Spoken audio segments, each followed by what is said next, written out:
It began on a It began on a rainy night in late October 2017 when 36-year-old Evan Mercer vanished without a trace from the quiet coastal town of Halewick, Maine. Evan wasn't famous, nor was he particularly well known outside of the small circle of friends he maintained. He worked as an insurance adjuster, lived alone in a rented townhouse, and spent most weekends helping his elderly mother maintain her aging farmhouse just outside of town. He was reliable, polite, and almost invisible to anyone who wasn't paying attention. Which is why, when he disappeared, the town's initial reaction was disbelief. Evan was the type of man who followed routines to the letter. People like that don't just walk away. They don't disappear. On the night of October 22nd, Evan was last seen leaving the Dockside Tavern, a small bar on the waterfront where he occasionally joined coworkers for drinks. It was raining heavily, and security cameras from a nearby shop captured him walking toward his gray Honda Accord around 11:15 p.m. He appeared to be alone. Witnesses later recalled that he hadn't seemed drunk, just quiet, maybe a little distracted. His car pulled out of the parking lot and turned toward his neighborhood. That was the last time anyone saw him alive. The following morning, Evan's car was found abandoned on a dirt service road 2 miles outside of town, its hazard light still flashing. The driver's side door was ajar, and the keys were still in the ignition. Inside the car were Evan's wallet and phone. The phone showed several missed calls from his mother, who had tried reaching him late the night before. The car itself was clean. Too clean, detectives noted. There were no fingerprints except Evan's, and no mud or rainwater tracked inside despite the storm the night he disappeared.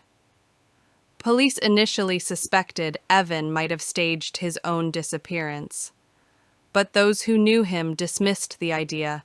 Evan had no debts, no criminal history, and no known personal struggles. He wasn't married, but he had been dating a local teacher, Hannah Reed, for almost a year, and their relationship seemed stable. By all accounts, he had no reason to run. The first major lead came 3 days later when a fisherman discovered a soaked duffel bag caught against the rocks near the harbor. Inside were men's clothes, neatly folded, and a spiral-bound notebook. The clothes matched Evan's size, though none were identified as his. The notebook was stranger still. Its pages were filled with meticulous notes about residents of Halewick, where they worked, when they left their homes, what cars they drove. Some entries were dated as far back as 2015. Others were more recent, including several pages dedicated entirely to Evan himself. His routines, his favorite diner, even his mother's address were all written down in unnerving detail. Handwriting analysis suggested the notes were not Evan's. Instead, the scrawled entries matched the style of an older case file. A man named Robert Keene, who had once lived in Halewick but disappeared in 2012 after being suspected of stalking several women. Keene was never caught, and the cases eventually went cold. Now, it seemed, his shadow had returned.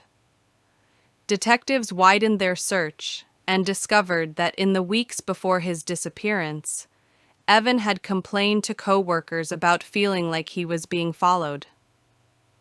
He mentioned seeing the same dark blue pickup truck parked near his house on several occasions. At the time, no one took him seriously. Halewick was a small town, and plenty of people drove trucks. But now it was impossible to ignore. The investigation took a darker turn when Evan's mother revealed something she had never told police before. A week prior to Evan's disappearance, someone had left an unmarked envelope on her porch. Inside was a single Polaroid photograph of Evan, taken from a distance as he sat in his car. On the back of the photo, written in red marker, were the words, "He knows what he did." Mrs. Mercer had assumed it was a cruel prank and hadn't told her son. Now, she realized the mistake might have been deadly. Detectives connected the dots between the Polaroid, the duffel bag, and Robert Keene. They theorized that Keene, who would now be in his early 50s, had resurfaced and set his sights on Evan. But why Evan? The answer came slowly, through a trail of old records. In 2004, when Evan was in college, he briefly shared an apartment with a man named Daniel Keene, Robert's younger brother. The arrangement ended badly after Evan accused Daniel of stealing money. The fallout led to Daniel's arrest for petty theft, and he eventually left town in disgrace. Daniel later died in a car accident in 2008. But some believed Robert had always blamed Evan for ruining his brother's life. By November, the search for Evan became a manhunt for Robert Keene. Sightings of the blue pickup poured in, though most led nowhere. Then, on November 18th, hikers stumbled upon a makeshift campsite deep in the woods 20 miles from Halewick. There, investigators found several disturbing items: empty food cans, a pair of binoculars, and a wall of photographs pinned inside a tent. Most of the photos were of Evan, taken from different angles and at different times of day, some even through the windows of his own home. Others were of Hannah Reed, his girlfriend. Among the belongings was also a blood-stained hammer wrapped in plastic. Forensic testing confirmed the blood was Evan's. Despite the mounting evidence, Robert Keene remained elusive. Every time police thought they had cornered him, he slipped away, abandoning his campsites and leaving behind chilling evidence of his obsession. In December, a break came when Hannah Reed received a series of anonymous text messages from a prepaid phone. The messages read, "He paid for what he did. You're next." Terrified, Hannah went into protective custody, but investigators were able to trace the signal to a rural cell tower near the border of New Hampshire. Finally, in January 2018, after weeks of searching, authorities located Keene hiding in an abandoned farmhouse. The standoff lasted 6 hours, during which Keene refused to speak except to repeat a single phrase: "He deserved it." When officers finally moved in, they found him armed with a hunting rifle and several handwritten journals. The journals painted a picture of a disturbed man consumed by paranoia and vengeance. Page after page described his belief that Evan had taken his brother from him and that justice had never been served.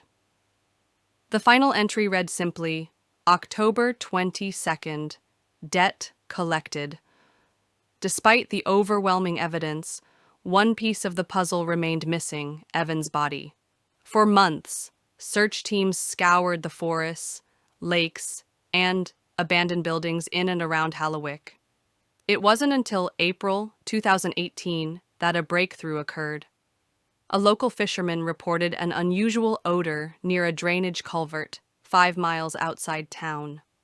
Inside, investigators found human remains wrapped in tarp and bound with duct tape. Dental records confirmed what many had already feared: it was Evan Mercer. The autopsy revealed he had died from multiple blunt force blows to the head, consistent with the hammer found at Keene's campsite. The condition of the remains suggested he had been killed the very night he disappeared. In September 2019, Robert Keene went to trial. He showed no remorse, sitting silently as prosecutors laid out the chilling details of his stalking and murder of Evan Mercer. The defense attempted to argue insanity, citing Keene's delusional writings, but the jury was unconvinced. After 2 weeks of testimony, Keene was found guilty of first-degree murder, kidnapping, and stalking. He was sentenced to life without parole. For the town of Halewick, the case left scars that have yet to fade. Evan Mercer, a quiet, ordinary man, had become the target of a vendetta he never fully understood. His disappearance and death exposed the fragility of safety in even the smallest communities, and the depths of darkness a human mind can sink to when consumed by obsession and revenge. To this day, residents of Halewick remember Evan not just as a victim, but as a reminder that the past has a way of resurfacing, sometimes with lethal